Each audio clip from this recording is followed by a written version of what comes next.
요즘은 사실 시대가 개인화되어서 요즘 뭐 연대 책임, 연자제 이런 말이 별로 없지만 제가 군복무하던 시절만 해도 소위 연대 책임이라는 게 있었습니다.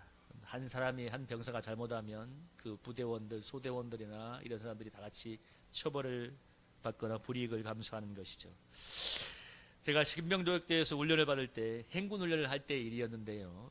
사실 우리가 입대를 하면 가지고 간 모든 사제 물품이라든지 돈을 다 이제 반납을 하고 돈은 맡아두었다가 나중에 이게 찾아가도록 하는 건데 어느 한 병사가 아마 돈을 숨겨 갖고 있었던 모양입니다. 그래서 행군을 나가서 반환점이 되어서 어느 강가에서 휴식을 하고 있는데 참 사람들은 대단해요. 그 피곤하고 어떤 시간에 그 돈을 숨겼던 병사가 인근 상점에 가서 과자를 사 먹었나 봐요.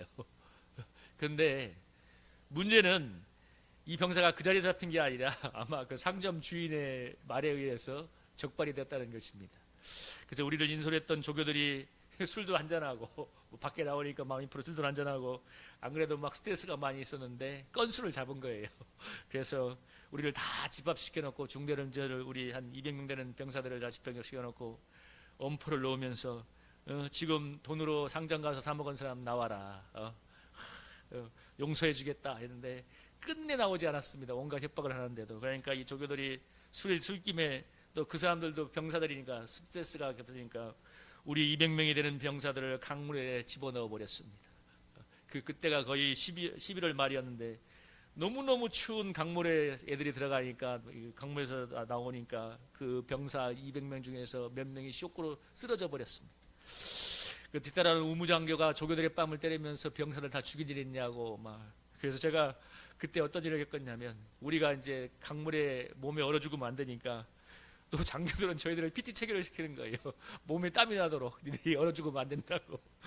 그리고 나서 한참 30분 이렇게 체조를 하고 겨우겨우 땀을 내고 이제 군장을 메고 부대로 복귀하는데 막 죽으라고 걸어가니까 저는 한겨울에 사람의 몸에서 하얀 수증기가 올라오는 것을 목격했습니다. 인간의 열체에 열려서. 그래서 나중에 이제 한 저녁이 되어서 들판에서 식사차가 와서 밥을 먹는데 저는 그때 식판에 밥을 먹는데 정말 생전 처음으로 하면서 밥을 너무 추워가지고 내 손이 이렇게 떨리는 걸 처음 알았습니다. 그때 모든 우리 병사들의 마음은 막 분노로 머리 끌락까지 올랐어요. 두 가지였어요. 돈을 숨겼다가 사 먹어서 우리를 이렇게 고생시키고 끝까지 입을 닫고 있는 이놈은 정말 찾으면 가만두지 않겠다. 두 번째, 우리에게 이렇게 가혹행위를 한 이 조교들 우리 소원수에 날려서 이 인간들 다 영청 보내야겠다는 막 분노가 부글부글 끓었는데 그래서 이제 부대 복귀하니까 우리 병사들의 분노를 풀려고 막 그 중대장이 조교들을 꾸려앉혀놓고 우리 앞에서 막 뺨을 때리고 이러면서 사과를 시키면서 겨우겨우 무마를 시켰습니다. 근데 지금도 그 시대가 그때가 아마 군생활 중 가장 처음 힘든 경험이었기 때문에 막 이가 갈리던 경험이었기 때문에 오랜 세월이 지나도 잊혀지지가 않습니다. 누군가 어느 한 사람의 잘못 때문에 그 200명이 넘는 병사들이 한겨울에 강물 속에 들어갔다가 거의 5-6시간을 또 그 젖은 몸으로 걸어왔던 사건은 참 두고두고 기억에 남는 사건입니다.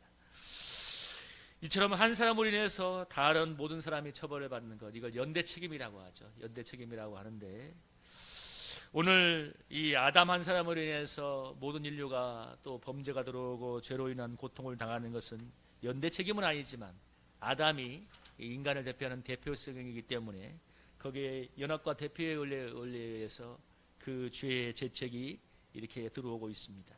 그래서 12절에 이렇게 얘기하죠. 그러므로 한 사람으로 말미암아 죄가 세상에 들어오고 죄로 말미암아 사망이 들어왔나니 이와 같이 모든 사람이 죄를 지었으므로 사망이 모든 사람에게 이르렀느니라. 한 사람 때문에 죄가 들어오고 또 그 모든 사람이 죄를 지음으로 사망이 모든 사람에게 이르렀다고 이렇게 이야기합니다.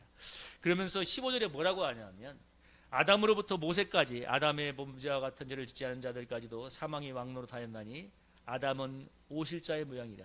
이게 무슨 말입니까? 아담으로부터 모세까지 아담의 범죄와 같은 죄를 짓지 않은 자들까지도 사망이 왕노로 다니니 아담은 오실자의 모양이라. 그러니까 아담처럼 선악과를 따먹은 것은 아니지만 그 아담이 준 원죄로 인해서 계속 죄 가운데 거하다가 사망의 왕노타는 그 고통을 당하게 되는데요. 아담이 오실자의 모형이기 때문이라고 말합니다. 여기서 오실자는 예수 그리스도를 말하는데 아담이 인류 최초의 사람으로 사람의 인류의 대표이기도 하고 오실 자 대신 예수 그리스도의 모형이기도 합니다. 그래서 예수님을 다른 말로 제2의 아담이라고 하는데요.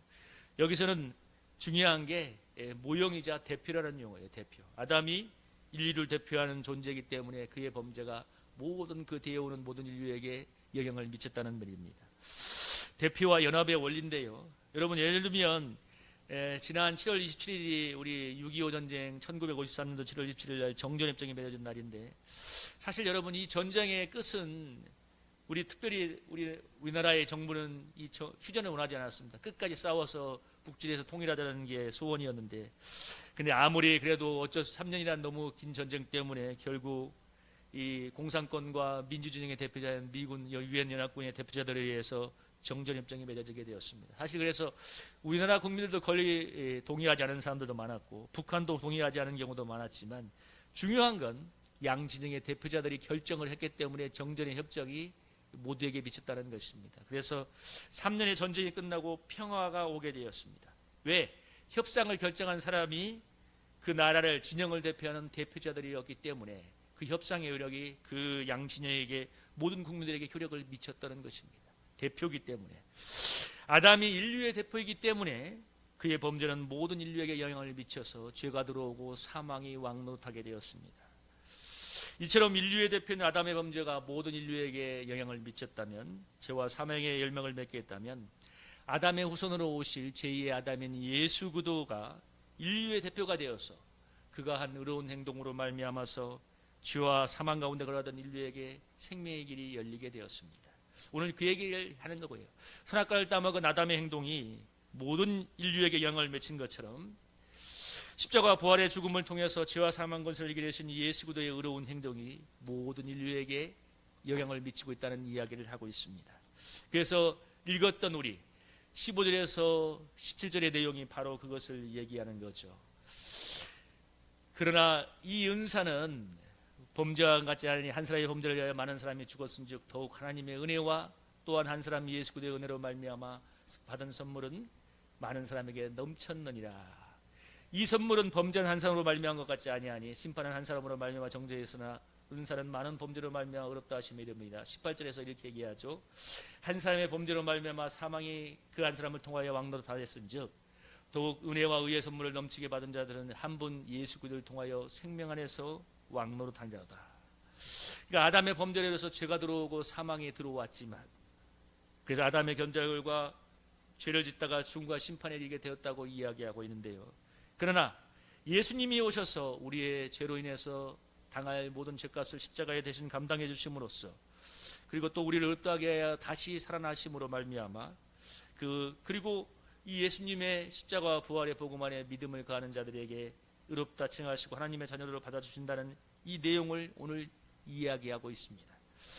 한 사람의 범죄로 많은 사람이 정죄에 이른 것 같이 한 사람이 예수 그리스도의 의로운 행동으로 말미암아 많은 사람이 의롭다 하심을 받아 생명에 이르게 되었습니다. 한 사람의 행동이, 아담의 행동이 모든 사람에게 영향을 미친 것처럼 예수님의 의로운 행동이 우리 모두에게 놀라운 은혜를 가져다 주었습니다. 여러분, 아담 때문에 우리가 이렇게 죄와 사망의 권세에 시달리게 되었다는 것은 사실 참 억울한 일이죠. 선악과는 내가 먹은 게 아니잖아. 여러분이 먹은 게 아니잖아.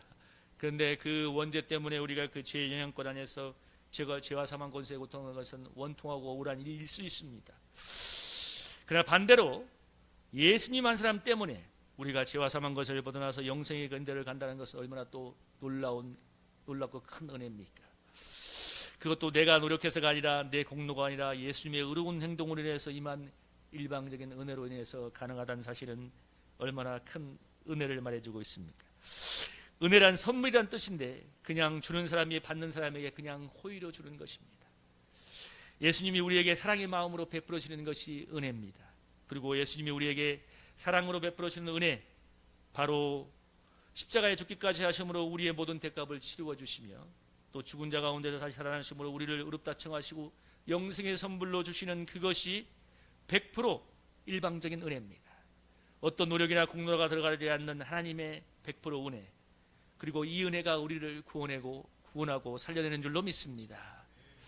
사실 우리가 신앙생활을 하다 보면 우리가 은혜로 구원은 받았지만 얼마나 우리가 상어가 더딘가를 많이 깨닫게 됩니다. 그리고 반복적으로 범죄해서 회개하고 또 회개하지만 그러나 잘 변화되지 않는 내 모습에 많이 절망하기도 합니다. 여러분, 우리가 하나님의 말씀을 다 온전히 지켜야만 구원을 받을 수 있다면 과연 한 사람이라도 구원을 받을 사람이 있겠습니까? 여러분, 성경에서 말하는 윤리는 얼마나 높고 완전해요. 여러분, 형제를 나가라고 하는 자는 지옥불에 떨어질 것이고 여인을 보고 음행을 포하는 자는 간음한 자요 형제를 미워하는 자도 살인한 자라고 얘기하는 성경의 윤리는 얼마나 높고 완전합니까? 만약에 그런 기준대로만 한다면 우리는 전부 다 살인과 간음과 각종 죄악으로 인해서 지옥불에 던져져야 될 것입니다. 그러나 오늘 얘기한 것처럼 예수 그리스도의 의로운 행동이 불려진 그 일방적인 은혜의 선물인 은혜에 의해서 우리가 구원에 이른다는 것, 그건 얼마나 큰 은혜인지 모릅니다. 어떤 과거 제법 인기가 있었던 어느 연예인이 이런 고백을 하는 것을 들었습니다. 미국 생활할 때 어느 한인 장로 권사가 운영하는 건물에서 식당을 운영했는데 그 장로 권사 부부의 거짓말로 인해서 식당을 그만두게 되었대요. 뭐를 이렇게 하면 한다고 했는데 거짓말을 했는데 그만두게 되었대요. 그러니까 그 장로 권사 부부 때문에 큰 피해를 보게 된 거죠. 그래서 그분이 얘기하는 것이 그때는 교회는 쳐다보지도 않았다고 그 일로 인해서. 그게 어느 유튜브 어느 방송의 내용인데 그 유튜브에 서치로 그 내용만 딱 잘라 올라왔는데 그 밑에 댓글을 보니까 댓글이 장난이 아니었습니다. 자기가 소위 모태신앙이라고 하는 사람이 뭐라고 얘기하냐면 내가 모태신앙이지만 너무 이선적이고 이기적인 그전들 때문에 이제는 교회 끊었다. 한 주일 내내 마음대로 자기 본성대로 살다가 주일날만 나와서 눈물을 흘리고 회개하고 헌금하면 천국 간다고 믿는 그리스도를 보면 정말 치가 떨린다. 막 온갖 비난이 막 올라왔는데 저는 그걸 보면서 이런 생각이 들었습니다. 야, 이렇게 덕이 안 되고 욕 먹는 우리 그리스도들이 이렇게 많은가. 참 마음에 자괴감이 들었는데, 그리고 또 여러분, 정말 이렇게 성화가 안 되고 회개 열매가 안 맺히는 사람들은 정말 구원을 받을까? 막 이런 생각도 많이 들었습니다. 근데 여러분, 우리가 절대로 이 지금 당장의 그 모습으로 함부로 판단해서는 안 되는 이유가 뭐냐면 하나님의 은혜가 우리를 어떻게 이끌어갈지는 아무도 모르기 때문에 그렇습니다. 여러분, 선한목자교회 유기선 목사님이 간증을 했는데요, 선한목자교회에서 목요일 새벽에 믿음으로 사는 남성들의 모임이라는 것을 한 적이 있는데 그게 뭐냐면 목요일 새벽에 그 남자 성도들이 모여서 한 주간의 자기의 삶을 고백하면서 회개하고 믿음으로 살고자 서로 격려하고 다짐하는 자리였다고 합니다. 그러니까 처음에 서로 죄를 고백하고 회개하면 막 쇼킹하기도 하고 막 은혜도 넘치고 눈물도 흘리고 회개하고 막 서로 격려하고 그랬는데 몇 달이 지나니까 듣는 사람들도 그걸 듣고 있는 교육자들도 그게 다 그런갑다 그냥 시큰둥해지더래요. 왜? 그 내용이 계속 똑같은 얘기 반복이 되니까. 근데 반전이 있었다고 합니다.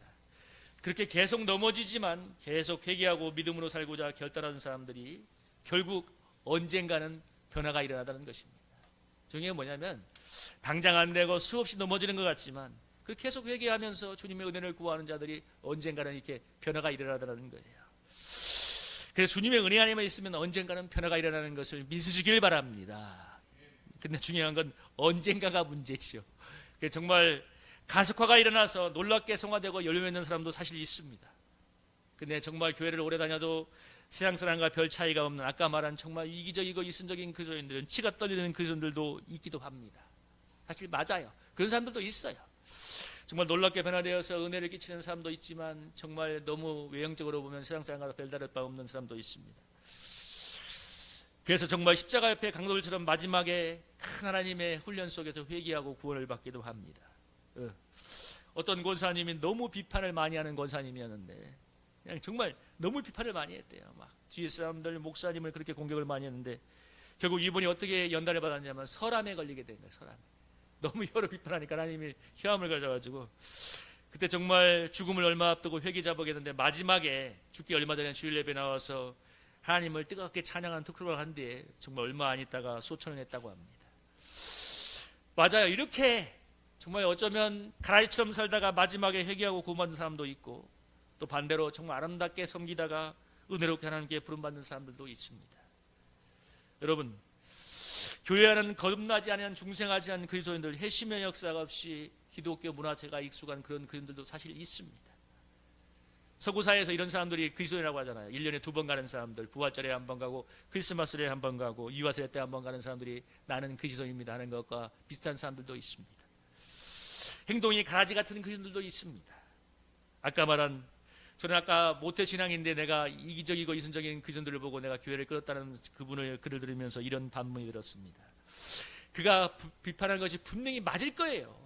정말 싫었을 거야. 이기적이고 이순적인 그리스도인의 모습이 실망스러웠을 것인데, 그런데 저는 그런 분에게 한번 만나면 물어보고 싶어요. 당신은 정말 하나님 앞에서 내가 하나님의 은혜가 없이는 살 수 없는 죄인이라는 한번 깨달음과 회개와 자각이 있었습니까? 회심의 체험이 있었습니까? 하는 질문을 한번 던져보고 싶습니다. 왜냐하면 여러분, 성령님이 나의 모습을 비추면 내가 그렇게 싫어하고 비판하는 다른 사람의 죄가 내 안에도 똑같이 있다는 것을 깨닫게 되기 때문입니다. 이게 참 얼마나 놀라운 은혜인지 몰라요. 여러분, 아담 욕할 거 없어요. 아담이 왜 따먹었겠어요? 욕망이잖아요. 하나님같이 될 거야. 그 아담의 범죄가 우리에게 이 죄성이 똑같이 있지 않습니까? 우리는 누군가 세상에서 돈 잘 벌고 잘 나가는 사람들을 보면 얼마나 부러워하고 그렇게 되고 싶어 합니까? 똑같은 죄성이 있는 겁니다. 아담 욕할 거 없어요. 그래, 이재철 목사님이 그 얘기한 거 한번, 이재철 목사님 그런 설교를 한번 해놨잖아요, 성도들한테. 그 설교가 그렇게 역사를 했다고 하던데, 건물 가지신 분들 월세 좀 세게 받지 마세요. 좀 가난한 사람들 위해서 월세를 좀 낮춰주셔야 되는데, 정말 많은 분들이 그 말씀에 찔림을 받아서 월세를 낮췄다고 할 때, 사실 여러분 그렇게 하는 거에도 얼마나 은혜가 돼요, 그죠? 근데 얼마나 많은 그리스도인들이 양심 와인 받은 것처럼 돈 때문에 양심을 팔아먹는 경우가 많은지도 모릅니다. 여러분, 저는 제가 뭐 일하는 목회자 살면서 돈을 벌게 되고 또 그렇게 되다 보니까 제가 하나 느낀 것은 뭐냐면, 돈이 우리 삶에 얼마나 중요하고 얼마나 필요하고 절실한지 절절히 깨달으면서 보게 되는 제 모습이 하나 있었습니다. 그건 뭐냐면, 제가 얼마나 돈 때문에 전전긍긍하고 염려하고 마음 메이는지 결코 쿨할 수 없다는 것을 고백하게 되었습니다. 그러니까 우리 옛날에 성도들한테 하나님께 맡기고 믿음으로 사세요 하는 것이 참 쉽게 하는 말이 아니었다는 것을 느끼게 됩니다. 제가 목회자의 면류관 쓰기에 그것이 저를 컨트롤하기 때문에 제가 세상의 욕망과 죄에 대해서 싸우는 것이지, 그것이 아니었다면 저도 정말 실족했겠다는 생각이 많이 듭니다. 그리고 이런 사실을 깨달을 보다 느끼는 건 뭐냐면, 내가 겸손해지지 않을 수 없습니다. 내가 정말 주님의 은혜에는 답이 없는 죄인임을 깨닫는데 어떻게 겸손하지 않으며 함부로 다른 사람을 비판할 수가 있겠습니까? 여러분, 다른 사람들에 대한 비판은 다 자기의 근거에서 나오는 것입니다. 나름 성결한 삶을 살았다고 생각하는 사람은 부도덕한 사람을 비난하기 마련이며, 기도 많이 한 사람은 기도 잘하는 사람들을 비판하고, 헌신을 많이 한 사람은 헌신을 적게 하는 사람들을 비판합니다. 다 자기 이유와 근거가 있어요. 우리는 아담처럼 선악과를 안 먹었으니까 아담을 욕하는 거예요. 사실 아담하고 비슷한 죄가, 더한 죄가 많은데, 그래, 우리는 안 먹기 때문에 인간의 기준이란 그런 거죠. 그러나 내가 정말 이런 알량한 자기는 아무것도 아니라는 죄라는 것을 깨달았을 때 예수님의 은혜만을 자랑하게 되는 것입니다. 믿음으로 은혜만을 의지하는 그것을 우리 여기서 의로 말미암아 은혜가 악노릇하게 됩니다. 여러분, 마지막 절이 저는 너무 은혜가 됩니다. 제가 사망 안에서 왕노릇한 것 같이 은혜도 또한 의로 말미암아 왕노릇하여 우리 주 예수 그리스도로 말미암아 영생에 이르게 하리라. 여러분, 은혜가 무엇 때문에 왕노릇한다가요? 의로 말미암아. 우리의 자기가 아니라 뭐예요? 예수 그리스도가 우리에게 일방적인 은혜를 베풀어 주신 놀라운 그 은혜를 믿는 그 믿음을 보시는 그것을 말미암아서 왕노릇한다고 하잖아요. 그래서 자기를 버리고 예수님의 은혜만을 전적으로 의지할 때 은혜가 넘치게 되고 그것이 우리를 영생에 이르게 할 줄로 믿습니다. 여러분, 노력한다고 애쓴다고 우리가 우리의 삶이 변화되는 것이 아니라 주님의 은혜가 우리를 바꾸어 가는 거잖아요. 물론 우리가 회개하게 애쓰기 위해서 그런 것도 필요하고 몸부림치는 것도 중요하지만은 제일 마지막에 결정적으로 중요한 것은 뭐냐면, 그래서 주님 앞에 은혜를 붙잡게 되는 것입니다. 자기를 붙잡고 있으면 은혜를 못 붙잡게 됩니다. 그래서 은혜도 또한 의로 말미암아 왕노릇한다는 말이 저는 오늘 마음에 많이 붙여옵니다. 어떻게 은혜가 우리 안에 왕노릇하는가? 예수 그리스도의 은혜를 붙잡는 믿는 그것을 하나님이 통해서 은혜를 흘려보내 왕노릇하게 한다는 사실. 그래서 여러분 신앙생활에서 가장 중요한 것은 뭐냐면, 가장 주목해야 할 것은 뭐냐면 바로 예수 그리스도 한 분이라는 사실입니다. 여러분 여기서 우리가 꼭 기억해야 될 게 뭐냐면, 예수님의 은혜보다 앞서는 모든 것은 다 경계하고 조심해야 됩니다. 여러분 이것을 잘 기억하게 바랍니다. 예수님의 은혜보다 앞서는 모든 것은 경계하고 조심해야 하는데, 그것이 아무리 좋아 보일지라도, 심지어 나의 기도, 나의 헌신, 나를 향한 주님의 열정이라 할지라도 그것이라도 예수님의 은혜보다는 앞서서는 안 됩니다. 왜냐? 그것은 예수님의 은혜 앞에는 아무것도 아닌 것이기 때문에 그렇습니다. 예수님보다 앞서는 것들이 있다면 그게 바로 주님의 놀랍고도 압도적인 은혜를 막는 원수가 됩니다. 여러분 우리에게 임하는 구원의 열매는 우리의 노력과 의지와 이것과 상관없는 예수 그리스도가 놀라운 은혜의 결과가 아니 행동에 걸려온 그 압도적인 은혜가 만들어내는 결과인 것을 믿으시기 바랍니다. 아까 우리처럼 찬양의 가사가 은혜가 되잖아요. 바다 물결처럼 우리에게 임한다고 하잖아요. 여러분 막 내가 더러운 똥물이 많을 때 바다 물결 같은 바다 물결이 확 한번 휘두르고 하면 깨끗이 다 사라지지 않습니까? 여러분 이 인류 역사에 그 수많은 배들이 있으면서 여러분 배에 얼마나 많은 오물이 버려졌겠어요. 근데 바다 물결이 한번 휩쓸고 나면 다 사라지는 것처럼 예수 그리스도의 놀라운 은혜가 그 바다 물결같이 우리에 임하면 다 사라져갈 줄로 믿습니다. 여러분 그 예수 그리스도의 압도적인 은혜를 막는 게 뭐냐? 우리의 얄량한 자기와 예수님보다 앞세우는 것들입니다. 그래서 바울이 뭐라고 얘기했습니까? 이렇게 얘기하잖아요. 갈라디아서 6장 10절에 이렇게 얘기하잖아요. 그러나 내게는 우리 주 예수 그리스도의 십자가에 결코 자랑할 것이 없으니 그리스도로 말미암아 세상이 나를 대하여 십자가에 못 박히고 내가 또한 세상을 대하여 그러하리라. 예수님 외에는 자랑하지 않겠다고, 예수님 외에는 의지하지 않겠다고 이야기하고 있습니다. 여러분 오늘 한 사람 아담의 범죄 때문에 죄와 사망이 오고 그렇게 고통이 왔다면, 한 사람 예수 그리스도의 의로운 행동이 우리에게 놀라운 영생과 은혜의 역사를 가져왔습니다. 그래서 여러분 오늘 우리가 주목할 것은 바로 이 예수님 한 분이고, 우리가 꼭 의지하고 바라봐야 될 것은 예수님 한 분뿐인 줄로 믿습니다. 돈이 세상을 살아가는데 유익하지만 여러분 돈이 영생을 주지는 못하며, 사람들이 그렇게 이 세상에서 돈을 많이 벌어서 쾌락하고 평안한 삶을 사는 것을 천국 같은 구원으로 여기지만, 그러나 그것이 영혼의 허탈함을 결코 이기지 못합니다. 여러분 아무리 돈과 쾌락을 누리다고 영혼의 허탄함을 이기지 못하잖아요. 그러나 여러분 예수님만을 뜨겁게 의지하며 그 은혜를 구할 때 예수님이 주는 영생의 은혜가 우리 마음을 충만하게 채우게 될 줄로 믿습니다. 여러분 영생은 죽어서가 천국에서 가는 그런 차원이 아니에요. 지금 바로 예수님 때문에 바닷물결 같은 은혜를 누리며 사는 삶인 줄로 믿습니다. 영생이 지금 있어야지 여러분 내일 있는 게 중요한 게 아니에요. 지금 필요한 거예요. 그 영생은 돈이나 쾌락을 얻는 것이 아니라 예수 그리스도의 은혜만을 의지할 때, 믿을 때 주님이 놀랍게 부어지는 역사요 능력이요 생명인 줄로 믿습니다. 오늘 그전들에게 그런 은혜가 충만하게 소망합니다. 얼마나 이 세상 사람들이 전에하고는 비교할 수 없을 만치 지금 시대는 물질적이 되고 쾌락적이 되었습니다. 제가 학교 다닐 때 사람들이 돈을 갖고 있는 관념과, 그러니까 제가 학생 때 이 세상의 부귀영화보다도 주님의 은혜와 사명을 존귀하게 여긴 게 젊어서인 것도 있지만, 어떻게 생각해보면 그 시대가 그래도 조금 순수한 맛이 있었다는 생각이 들었어요. 그래서 저희 옆에 같이 있던 사람들을 보면 순수한 사람들이니까 그런 마음의 결단이 있었던 것 같은데, 지금은 너무너무 물질적이고 쾌락적이 되었어요. 뭐 나이를 가리지 않아요.